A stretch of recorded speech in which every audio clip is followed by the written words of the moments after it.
Приветствуем зрителей YouTube-канала ТНВ. Сегодня мы берем интервью у Рамиля Фасхутдинова. Он издатель. Итак, Рамиль, добрый день. Хотелось бы начать диалог с такого вопроса. Расскажите, в каком сейчас положении находится рынок издательства, да? Всем добрый день. Рынок, конечно, находится в тяжелом положении, в первую очередь, потому что ключевой канал распространения, книжные магазины, они сейчас закрыты. Большинство из них находилось в торговых центрах, они тоже закрыты. Соответственно, нам просто негде продавать ту часть продукции, которую мы имеем.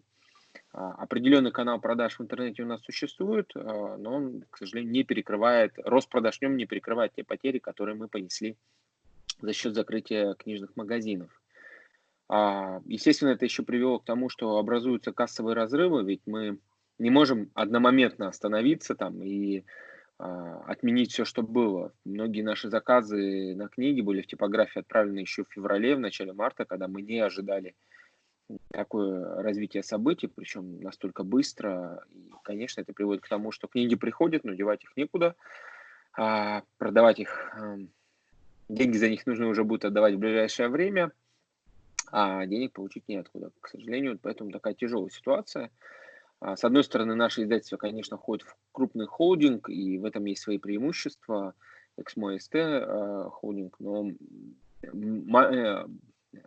маленькие издательства, конечно, наверное, в еще более тяжелом положении, чем мы. Но так или иначе, вся отрасль, конечно, под ударом. Угу. А вот какие именно проблемы существуют на данный момент? Собственно говоря, я уже обозначил главную проблему для всего рынка – это отсутствие возможности продавать в книжных магазинах. И, к сожалению, даже с открытием торговых центров, с открытием самих самих книжных магазинов, эта проблема одномоментно не решится. Ведь мы понимаем, что изменится и поведение людей, и насколько его предсказать сейчас достаточно тяжело. Возможно, люди будут бояться ходить в торговые центры, скопление людей, и все это приведет к тому, что люди не вернутся, и продажи серьезно упадут. Это, наверное, вот ключевая проблема. Из нее уже вытекает вторая проблема – это кассовые разрывы, с тем, что книги старые приходят, вы уже не можете их отменить, и вы уже понимаете, что их даже сейчас будет продать тяжело. Вот могу поделиться такой информацией, что мы, например, практически весь список путеводителей отменили еще в начале марта, но при этом оставили там путеводители, например, по Москве, по Петербургу, то есть внутренние такие направления. Но даже сейчас мы понимаем, что они не востребованы, потому что все на майские праздники останутся дома, никуда не поедут, и еще не факт, что смогут это сделать летом. Вот, наверное, это ключевые проблемы. Угу. А вот многие издательства обратились к властям, да, чтобы их внесли в перечень предприятий для господдержки. Вы обращались также Мы за поддержкой? обращались, и более того, вчера был опубликован расширенный список, куда вошел весь холдинг. Но могу сказать, что пока что какой-то целенаправленной поддержки нет. И я общаюсь и со своими друзьями, в том числе, которые в Татарстане, которые попали еще в первый список в начале марта, и пока что даже для них ничего государство не может предложить. То есть, А как вообще издательствам оставаться интересными в эпоху интернета? на самом деле это несложно. Все-таки издатели, книжные издательства, вообще книжный рынок – это, наверное, самый крупный контентный рынок в мире. То есть такого количества книг, их разнообразия на разных языках просто нечему сравниться. Ни игр, ни ТВ-продукции, ни кино даже не идут ни в какое сравнение. И, конечно, книжники, они более гибкие, они максимально проникают во все узкие ниши. Понятно, что книжный рынок, он трансформируется. Здесь есть три ключевых ниши. Это художественная литература, детская литература, нехудожественная литература.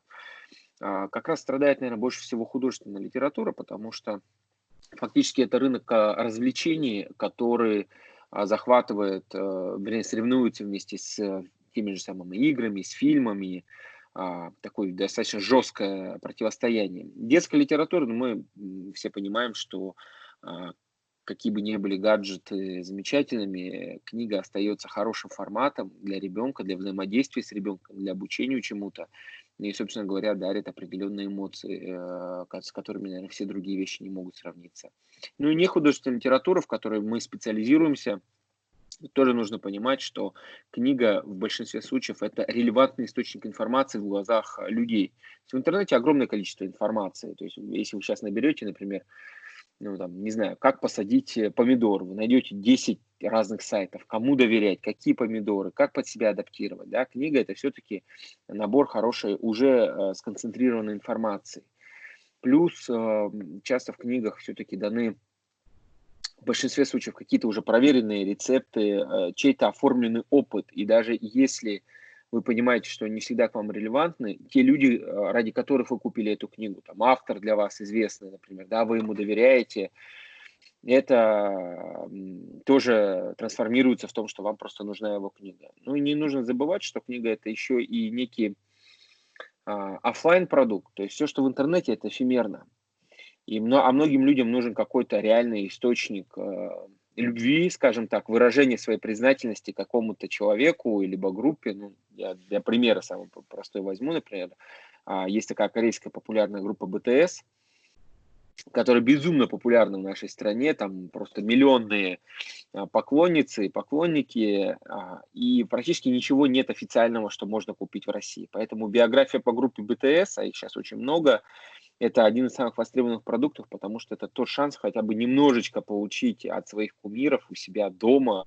Интернет есть, с ним бороться бессмысленно, его нужно вовлекать. Все-таки большинство авторов, которые сейчас создаем мы, российских, это так или иначе блогеры, люди, имеющие какую-то свою аудиторию. Скажите, пожалуйста, насколько дистрибуция влияет на обложку книги? Безусловно влияет. Нужно понимать, что сейчас дистрибуция резко изменилась, и то, что было хорошо до эпохи коронавируса и сейчас, это две разные вещи. Потому что раньше вы продавали в офлайне, вы могли добавить какие-то специальные материалы, которые добавляли эффект, когда вы берете книгу в руку, она там мягкая, шершавая, там под какой-то материал сделана, да, с какими-то объемными элементами, возможно, с дыркой. То есть они, когда вы берете продукт, вы его можете еще оценить за счет того, как этот продукт у вас лежит в руках. Можете полистать страницы. Это дает дополнительный такой мотив, то есть яркая обложка, привлекающая внимание. Да. Может быть, вы в магазине не хотели эту книгу даже брать, но она вас привлекла за счет вот этого необычного эффекта. В интернете это все, к сожалению, выхолащивается, и какие-то вещи, которые хорошо работали в интернете, но условно говоря, в интернете, что маленькая книга, да, что большая книга имеет одинаковый размер в обложке. Вы не можете оценить ее реальный размер. И поэтому какие-то маленькие шрифты, элементы, которые вполне хорошо смотрятся, когда вы это смотрите на книгу в офлайне, в онлайне, они просто не видны большинству людей, они не обращают внимания. Поэтому, конечно, то, где мы продаем книги, оказывает большое влияние на ту обложку, которую мы создаем. И второй еще, наверное, такой вот важный момент, что все-таки люди, которые покупают книги в онлайне, они уже приходят за конкретным продуктом. То есть они уже знают, что хотят купить. Бывает ли столкновение между коммерческими и редакционными интересами? И если да, то как они решаются? Мы издатели, это значит, что мы очень сильно зависим от тех людей, с которыми работаем и кому продаем книги. У нас ну, скажем так, рынок не очень большой, и каждый человек все-таки обладает определенными интересами. Наша главная задача, то есть если вы что-то сделаете не так один раз, за вами останется шлейф. У вас нет возможности сегодня людям врать, продавать то, что не нужно, потому что этот шлейф за вами закрепится, и вас больше никогда не купят. Мы все слишком зависимы. Поэтому, конечно, когда продукт какой-то коммерчески успешный, его можно продать. Ну, я могу там привести пример с одними нашими коллегами и конкурентами, когда они выпустили книгу про прививки, про то, что, возможно, они наносят вред. И многие авторы и врачи высказались, как же так, как можно такую книгу выпускать, потому что она ну, содержит информацию, которая может быть вредна людям в будущем. Ну, то есть кто-то ее прочитает, откажется от прививок и тем самым подвергнет опасности себя и все окружение. И, конечно, там часть авторов просто отказалась в дальнейшем издаваться и сотрудничать с этим издателем. Поэтому, если мы понимаем, что тема какая-то коммерчески успешная, но она пойдет вразрез с тем, с будущим, с редакционными интересами, интересами людей, то мы, скорее всего, от нее откажемся. А почему ваше издательство называется «Бомбора»? Вообще мы относимся к издательскому холдингу «Эксмо СТ». Мы конкретно даже входим в издательство «Эксмо». И наша редакция занимается нехудожественной литературой. Просто так получилось, что мы уже больше 5 лет тому назад задумались о том, что наша редакция надо называть по-другому. Являемся лидерами не в художественном сегменте, что каждая третья проданная книга в России в этом сегменте это фактически наша книга. Для большинства людей было неожиданностью, они даже не могли сказать, как так, Эксмо, неужели? Поэтому мы решили придумать новый нейминг и придумали такое слово «бомбором». Ну, мы его не придумали, мы заимствовали из австралийского языка. Это слово означает «большая волна». Так австралийские аборигены называли большую волну. А когда в 70-х годах Австралия стала меккой у серфингистов, то у них появилась такая, знаете, таинственная, мистическая большая волна, которую обязательно нужно поймать в своей жизни хотя бы один раз. Они ездили по всему побережью, искали эту волну. И мы подумали, что любой читатель в книжном магазине, он приходит в магазин, у него там океан книг, и он же всегда пытается найти ту самую, одну единственную книгу, которая максимально его поднимет, поможет ему вырасти, подает ему какие-то эмоции. Мы хотим быть именно той самой волной. Ага. Вот ваш прогноз, сколько действующих издательств останется после кризиса? И какие это издательства? То есть какой у них запас прочности, да?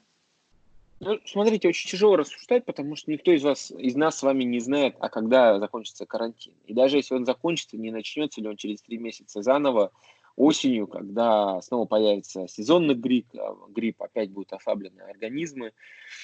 Поэтому очень тяжело говорить, сколько их умрет, но я бы сказал так, что, наверное, святое место пусто не бывает, и даже если какие-то маленькие издательства не смогут пережить коронавирус, наверное, кто-то придет на их место, кто-то начнет их заниматься.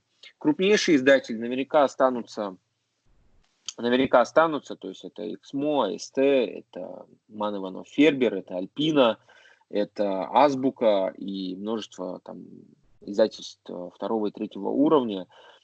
Большинство все-таки из них так или иначе трансформируют свой портфель и продолжат дальше продавать книги. Скорее, мы все сейчас больше заложники ситуации с книжными магазинами, потому что если с ними ситуация не разрешится, я боюсь, что даже крупные могут не выжить. Сотрудничаете ли вы с Татарстаном? Безусловно, мы работаем с Татарстаном, мы работаем по всей России и странам СНГ, и даже поставляем книги в дальнее зарубежье.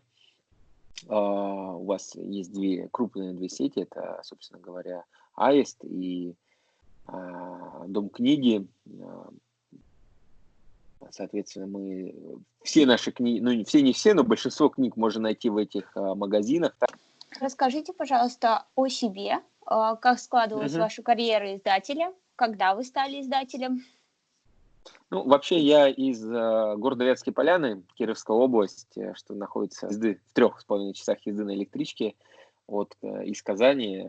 Закончил я Казанский государственный технический университет имени Туполева и в 2006 году переехал в Москву, где в 2007 году попал в издательство «Эксмо», и вот с тех пор уже 13 лет я работаю в этом издательстве. Начинал я с должности аналитика и в дальнейшем занимался продажами книг, и, соответственно, к моменту, когда формировалась наша новая редакция «Бомборы», я смог ее возглавить, потому что у меня был большой опыт, как, собственно говоря, в продаже книг, так и вообще в ощущении, что нужно продавать, что нужно выпускать сейчас. Скажите, пожалуйста, Рамиль, вот на ваш взгляд, в чем успешность профессии издатель? Издателем быть в нашей стране, знаете, достаточно тяжело. С одной стороны, есть издатели в разных скажем так, ипостасях. Есть издатели газетные, у них повестка скорее о том, как отображать те события, которые происходят здесь и сейчас. И есть издатели книжные, которые, наверное, работают в гораздо более широком диапазоне. У нас нет необходимости предлагать актуальную продукцию на злобу дня, которая будет актуальна именно сегодня. У нас скорее задача предлагать книги, которые будут актуальны как сегодня, так и завтра. И сложность издателя – это ловить вот эти тренды, понимать, что людям нужно. Конечно, с появлением интернета появилась как возможность больше изучать потребности людей, лучше понимать того, кто наш конкретный читатель, чем он занимается. Ключевая задача издателя – это вот ловить эти тренды, улавливать какие-то микросигналы, понимать и строить образ будущего, того, что будет актуально в этой стране через год, через два, через три, произошли. Ну, например, я вам расскажу, что сейчас самое популярное направление в нехудожественной литературе – это книги по саморазвитию. Если взять какой-то вот такой широкий анализ, то есть почему книги сейчас по саморазвитию стали настолько популярны, то, наверное, одна из ключевых причин, она случилась буквально там 5-7 лет назад с появлением социальных сетей. Люди начали видеть, как другие люди живут. Они начали видеть какую-то форму успеха, и это их постоянно подстегивает к тому, чтобы развиваться. И уже тогда, вот 5 лет назад, с появлением, наверное, прежде всего Инстаграма, такой ярмарки тщеславия, да, где люди делают красивые фотографии, как они отдыхают, как они ездят на красивых машинах. Все это формирует образ того, что тебе тоже это хочется, и тебе нужно развивать свои навыки, что-то меняться. Поэтому книги по саморазвитию сейчас, они вот находятся в таком, в тренде. Рамиль, какой вы совет дали бы человеку, который хочет стать издателем? В принципе, каждый из нас может начать с того, чтобы издавать книги. Вопрос в том, что, наверное, бизнес книжный становится тем проще и легче, когда чем больше у вас наименований. Запустить одну книгу не равно тому, чтобы запустить 1000 книг. Наверное, тем, кто хочет начать что-либо издавать, я бы порекомендовал в первую очередь смотреть на электронные книги, на сам издат. В принципе, рынок сейчас предлагает для многих возможность без существенных затрат что-то попробовать, потому что затраты на печать электронной книги, они минимальны, а проверить, какой спрос у той или иной книги вы уже можете на этом этапе. Спасибо вам большое за советы. Расскажите, пожалуйста, чем занимаются ваши родители? Может быть, у вас это от них пошло увлечение такой книгой? Нет, родители пенсионеры, так что они сейчас сидят дома и ничем не занимаются. Вот, поэтому не были связаны никак с книгами и не знаю. Вообще, я вот в школьное время, например, очень любил читать и был в 6 и 7 классе самым читающим учеником во всей параллели, но я не думаю, что это настолько сильно сказалось. В первую очередь, наверное, если бы, конечно, книг не было дома, навряд ли бы я оказался в книжной отрасли. Безусловно, наличие книг и любовь к ним, она каким-то образом влияет на профессию. Рамиль, спасибо большое.